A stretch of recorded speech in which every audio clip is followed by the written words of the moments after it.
Olá, pessoal! Hoje a gente vai fundo numa situação de liderança que é, olha, de altíssimo risco, lá da antiga Corinto.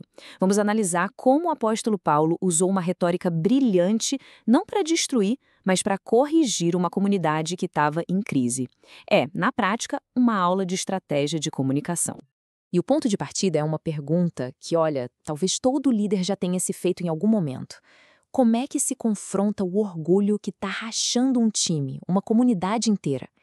Era exatamente esse o problema que Paulo estava encarando. E a forma como ele lida com isso é genial. Primeiro, vamos entender o cenário. A igreja de Corinto, gente, estava um caos. Estava fraturada por uma arrogância generalizada e um verdadeiro culto à personalidade dos líderes. O pessoal se dividia em panelinhas, sabe? Cada um exaltando seu professor favorito. A situação exigia uma intervenção de Paulo que fosse direta e, mais do que isso, muito forte. Beleza, então vamos ver como ele começa a resolver isso. A primeira jogada de mestre na estratégia de Paulo foi redefinir a base da autoridade dele. Ele não vai defender seu ponto com base na opinião das pessoas ou na popularidade, mas sim na responsabilidade que ele tem diretamente com Deus. E para fazer isso, ele lança a mão de uma palavra-chave: despenseiro. Pensa num dispenseiro como um gerente de um fundo de investimento valiosíssimo. Ele não é o dono do dinheiro, mas tem a responsabilidade total de administrar aquele patrimônio com a máxima fidelidade. E o que eles administravam? Os mistérios de Deus, ou seja, a mensagem principal do Evangelho. A tarefa deles era simplesmente garantir que essa mensagem fosse entregue intacta. E aqui vem o pulo do gato. Se a única coisa que se exige de um dispenseiro é fidelidade, quem é que tem o direito de julgar se ele está fazendo um bom trabalho? Para Paulo, a resposta é clara. Com certeza não são os coríntios.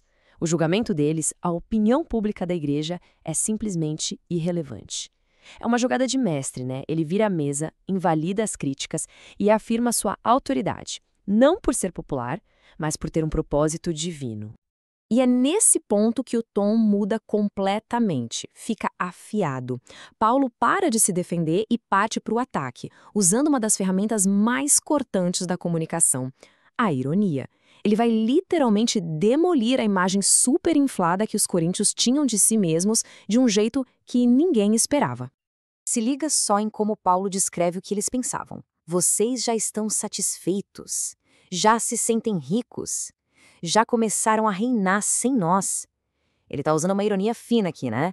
Falando como se eles já tivessem chegado no topo, na glória final, justamente para ridicularizar esse orgulho espiritual todo. Eles se sentiam os reis do pedaço.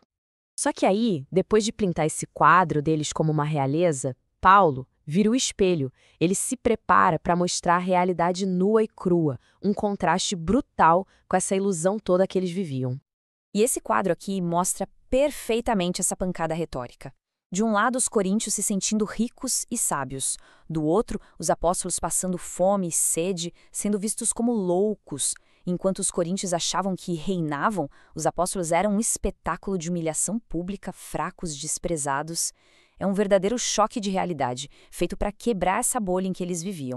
E para fechar essa descrição, ele manda essa frase que é devastadora. Essa era a vida real de um apóstolo, uma vida de carregar a cruz e não de ostentar glória. O contraste, gente, não podia ser maior. E aí, depois dessa pancada, dessa confrontação tão dura, acontece uma coisa incrível, uma virada que mostra uma inteligência emocional gigante. O tom de Paulo muda d'água para o vinho.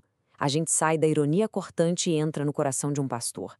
Essa mudança é fundamental para a gente entender que o objetivo dele nunca foi arrasar com eles, mas sim reconstruir.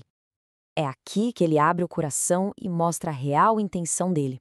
O objetivo não era a humilhação pública, era corrigir com amor, do mesmo jeito que um pai corrige um filho que ama.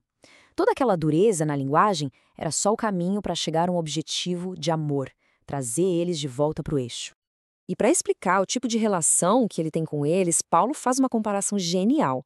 Ele diz que eles poderiam ter 10.000 tutores ou instrutores, mas pai espiritual eles só tinham um. É tipo a diferença entre um professor que só passa o conteúdo e um mentor que inspira, que modela uma forma de viver. Um instrutor informa, um pai forma. E é justamente por causa dessa relação de pai para filho que ele faz o pedido principal. A verdadeira formação não é sobre acumular conhecimento, mas sobre imitar uma vida que foi transformada por uma causa. O aprendizado de verdade vem do exemplo, de ver a coisa acontecendo na prática. Bom, e com tudo isso armado, a gente chega na conclusão da carta, onde Paulo amarra toda a argumentação num ultimato poderoso. Ele não só dá o recado, ele força uma escolha. Ele devolve a responsabilidade para eles. Mas antes de dar o ultimato, ele firma um último princípio, que é a base de tudo. Paulo basicamente diz que o papo furado, a eloquência vazia da galera arrogante da igreja, não vale nada. A autoridade de verdade não está no blá blá blá, mas sim no poder que transforma vidas de verdade. E aí vem o checkmate, a pergunta final, super provocadora que joga a responsabilidade direto no colo da comunidade. A bola tá com eles, disciplina ou gentileza? A resposta que eles dessem iria definir o tom da próxima visita de Paulo. E essa questão, né, ela ecoa até hoje, não só em igrejas, mas em qualquer time, empresa ou família. Que tipo de liderança e de correção a gente está disposto a receber para poder crescer de verdade?